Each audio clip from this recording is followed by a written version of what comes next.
People are losing their minds over a judicial correction. Abortion and many other laws belong at the state level. This is a country made up of 50 individual states, and we have the right to choose one that best fits us, and I'm glad we have options. Soon I'll give you my perspective on religion and abortion as a Christian, but today I want to talk about an argument that's not ever considered, and some logical points also. First, you must understand the Supreme Court is not banning abortion. The court is simply reversing a decision from 1973 that determined that women have a constitutional right to have an abortion. Each state is now free to decide for themselves if abortion is allowed or not. That sounds like choice to me. And if the state you are in doesn't allow it, you have the choice to move to another state. California is always willing, and I hear they have some vacancies. While I am now strongly opposed to abortion, that hasn't always been the case. When I was young, of high school age, I thought I was pro-choice because I had grown up accepting that life begins at birth. As I got older and thought and studied more on the subject, I realized abortion was wrong. At first, my new standing on the subject had nothing to do with religion or the point at which life begins. The "it's my body and therefore my right to choose" argument depends on several inconsistencies. For that argument to hold water, the child once born as a product of the woman's body would remain the woman's sole responsibility, and she wouldn't be able to force a man to assume any responsibility for a part of her body, even if now removed. On the other hand, if it is indeed the man's child and he must assume responsibility for it, then it must be acknowledged that his involvement occurred well before the woman even knew of the pregnancy. If the child is the man's, it is his from the moment of conception. Assuming this viewpoint, we must now allow that there are two people involved in the decision to abort or not, or the decision to give birth and raise a child or not. Since the child is too young to vote, although we could probably safely assume that the child would vote for birth, you should have 4 possibilities for the outcome of this vote. Both of the contributing adults could agree to have and raise a child. Both could agree that an abortion would be acceptable under the circumstances. It could be that the woman wants the child while the man does not, in which case he could sign away his rights to be any part of the child's life. Or it could be that the woman does not want the child while the man does, in which case he could take care of the woman through pregnancy, at which point they would go their separate ways, with the man taking the custody of the child and the woman having no parental rights. Now, people will cry about the burden of the mother and her having to carry the child for 9 months and dealing with postnatal issues and such. If you don't like it, keep your legs crossed. You have that choice.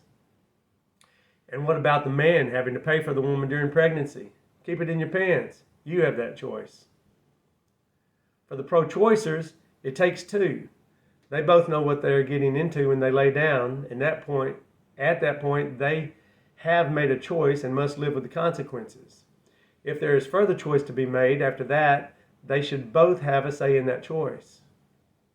The more familiar arguments are concerning the point at which life begins, and with that, religious concerns. Life happens fast, and the rapid development of the fetus is no exception, and is definitely life. Is there self-awareness? I would say that by the time a woman is aware that she is pregnant and able to choose, that yes, there's definitely some level of self-awareness. We know there is without a doubt neurological reaction.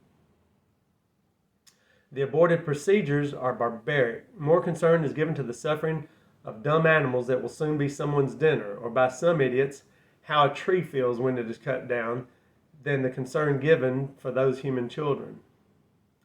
Just for a second, let's go religious on this. I promise a video soon with more on this. The Bible is clear. Don't take God's work for granted. Don't waste. But those trees and plants are here for the benefit of man. Don't mistreat the animals, but they are here for our benefit. And treat others well as you yourself would like to be treated. Now the big ones. What about a pregnant rape victim, or if a continued pregnancy jeopardizes the life of the mother? Only 5% of all rape victims of reproductive age become pregnant. and fewer than 1% of all abortions are performed on a rape victim. So 80% of pregnant rape victims choose not to abort, with many deciding that the birth of the child gives a positive outcome to a terrible event. And it is still true that two wrongs don't make a right. For those that don't want to keep a baby that is the result of rape, there are plenty of couples wanting to adopt. There's the issue of abortion to save the life of the mother. Oh wait, no, there's not. Today, there's no medical situation that requires an abortion in order to save the life of the mother.